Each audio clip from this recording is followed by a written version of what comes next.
this video, I will provide a breakdown of how I prepared my recent live set. I performed a live audiovisual using Ableton Live and Touch Designer. I'm going to provide an explanation and introduction to them. Let's begin.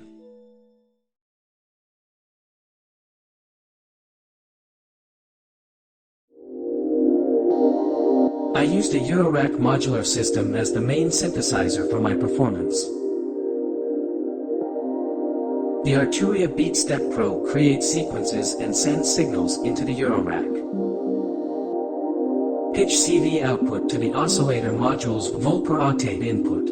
Gate output sends the gate CV to the envelope module's gate input.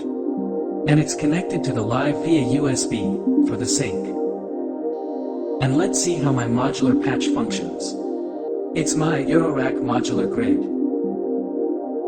I use these 4 oscillator voices for melodic sequence. They are all going into quad VCA and amp envelopes are controlled separately by envelopes in dual ADSR. BeatStep Pro has 2 pitch outputs. The multiple module can utilize these signals to control the pitch of more than one oscillator's pitch. I'll end explaining how my patch created here. If you need more, feel free to leave the comment. Next, I used my Behringer K2, which is an emulation of Korg MS-20. It's only used in the final part. At the final part of my performance, the main synthesizer tone transitions from modular to K2. I prepared MIDI clips inside Live and Live's external instrument track sent MIDI signal to K2. I connected outputs from both synthesizers to the Apollo Twins external input 1 and 2. External audio from the modular and K2 are being routed into the Live's audio track.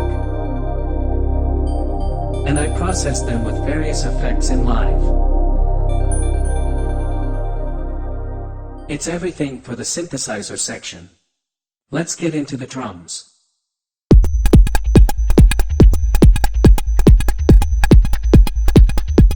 I tried using hardware drum machine at first.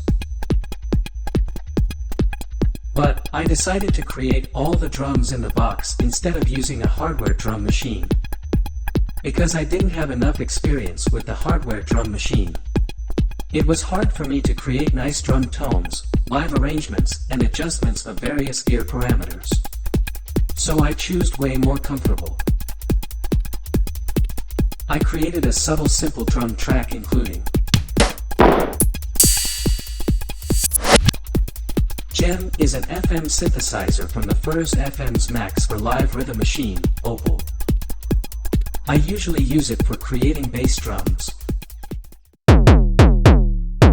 Feedback makes the kick sound wild.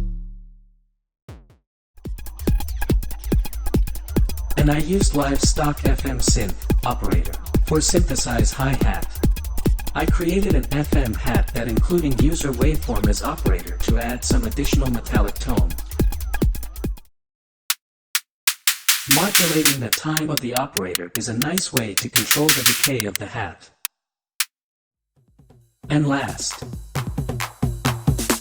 I wanted to add some techno-like elements. So I used sounds from the legendary drum machine, the Roland TR-909. Unfortunately, I don't have original or any emulated hardware of the 909. So I used the D16 Group's Drumazon 2. Drumazon is my personal favorite of emulation of the TR-909. I added some internal audio effects in Drumazon, and I resampled the snare, clap, and ride. Okay, it's all for the drums. That easy.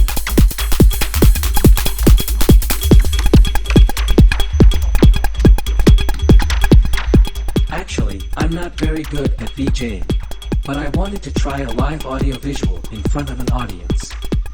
So I just turned on Touch Designer. I created 3 simple audio reactive patches using the same reactive algorithm that I developed. I just switched them during the transition between tracks. These are my final 3 visual patterns.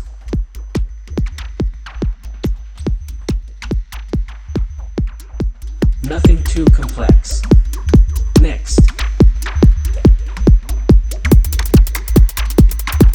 I used the Novation Launch Control XL to modulate everything. In Live, I mapped the dry-wet knob from audio effects, mostly for echo, filter, and some send reverb. And I mapped the lengths of the drums to make them more dynamic.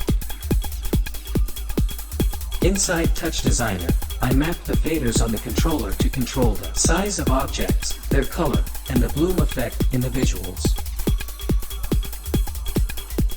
It's all. Too much MIDI mappings are inefficient. I had to focus more on the synthesizers during the live performance.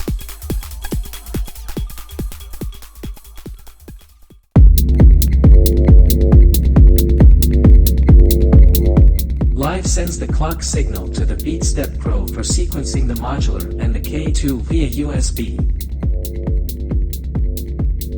I set the audio output device to the DJM 900. And I sent the individual outputs from the live to channels 1 through 4 of the DJM.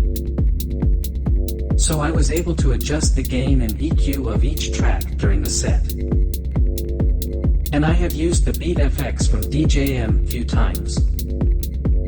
It makes the arrangement more dynamic. Inside the modular system, I mostly modulated the ADSR parameters to control the amp envelope of each oscillator. Wavetable position in the piston Honda to change the tone through the set. Timbre of the plates to create aggressive buildups. And some FX sound to modulate the timbre with the cutoff of ripples. In the K2, I adjusted the filter cutoff, resonance, amp and filter envelope. And octave sometimes. For visuals, I had to borrow another MacBook for avoid CPU overload. I used Ableton Link for sync between 2 MacBook.